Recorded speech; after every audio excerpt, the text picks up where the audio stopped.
कुछ वैज्ञानिकों का मानना है कि ऑक्टोपस किसी दूसरे ग्रह से आया हुआ जीव है। वो किसी उल्कापिंड के जरिए पृथ्वी पर आया है। लेकिन वैज्ञानिकों ऐसा क्यों कह रहे हैं? आइए जानते हैं ऑक्टोपस की यह रहस्यमय जानकारी। ऑक्टोपस के 8 हाथ होते हैं और हर एक हाथ में अलग अलग न्यूरॉन्स होते हैं, जिससे इसका हर हाथ खुद से अपना निर्णय ले सकता है कि उसे क्या करना है। दूसरी ओर ऑक्टोपस के 3 दिल होते हैं, 2 ब्रांचियल दिल और एक सिस्टमिक दिल, जो इसका रक्त संचार को आसान बनाते हैं। अगर ऑक्टोपस के 2 ब्रांचियल दिल में से एक दिल काम करना बंद कर दे, तब भी वह जिंदा रह सकता है। लेकिन अगर सिस्टमिक दिल काम करना बंद करे, तो वह तुरंत मर जाएगा। ऑक्टोपस का खून नीले रंग का होता है और इसके खून में हेमोसाइनिन नाम का तत्व होता है, जो इसे नीला रंग देता है। दूसरी ओर ऑक्टोपस में हड्डियां नहीं होती। इसकी बॉडी पूरी तरह से नरम और लचीली होती है, जिससे यह बहुत ही छोटे छेदों से भी निकल सकता है। ऑक्टोपस को पृथ्वी पर सबसे बुद्धिमान जीवों में से एक माना जाता है। यह सीखने और समस्या हल करने की क्षमता भी रखता है। ऑक्टोपस इंसानों की तरह देखकर सीख भी सकता है। एक प्रयोग में 2 ऑक्टोपस रखे गए। एक को पहेली हल करना सिखाया गया, दूसरा केवल देख रहा था।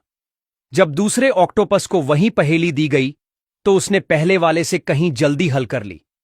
आमतौर पर सभी ऑक्टोपस जहरीले होते हैं, लेकिन ज्यादातर इंसानों के लिए घातक नहीं होते। लेकिन ब्लू रिंग्ड ऑक्टोपस का जहर इतना खतरनाक होता है कि यह इंसान को कुछ ही मिनटों में मार सकता है। यदि किसी कारणवश ऑक्टोपस का कोई हाथ कट जाता है, तो उसका शरीर खुद ब खुद उसे दोबारा उगाना शुरू कर देता है। कुछ हफ्तों में नया हाथ पहले जैसा ही मजबूत और पूरी तरह से सक्रिय होता है।